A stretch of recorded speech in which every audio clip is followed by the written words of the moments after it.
একটা ছোট মাটির গ্রাম, নাম খালপাড়া। গ্রামে এক গরিব লোক ছিল, নাম রহিম।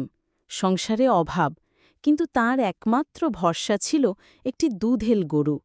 সেই গরুটা দিয়েই সে তার বউ শাহিদাকে নিয়ে কোনো মতে দিন চালাত। শাহিদা প্রতিদিন গরুর যত্ন নিত, দুধ দোহাত আর বাজারে বিক্রি করত। একদিন সকালে উঠে দেখে গরুটা নাই, গোয়ালঘর ফাঁকা। শাহিদা কান্নাকাটি শুরু করল। রহিম দৌড়ে মেম্বার আজিজ সাহেবের কাছে গেল। মেম্বার মানুষ ভালো, কিন্তু হুঁশিয়ার।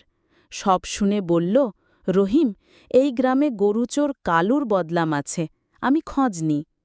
গ্রামের সবাই জানত কালু একটু চুপচাপ থাকে, কাজকাম করে না, রাতে নাকি বাইরে ঘোরে।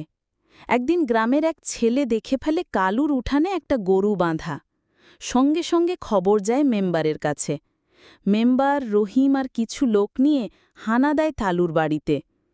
গিয়ে দেখে সেই গরু, গলার দাগ, সাদা কপালে ছোট কালো দাগ, নিঃসন্দেহে রহিমের গরু।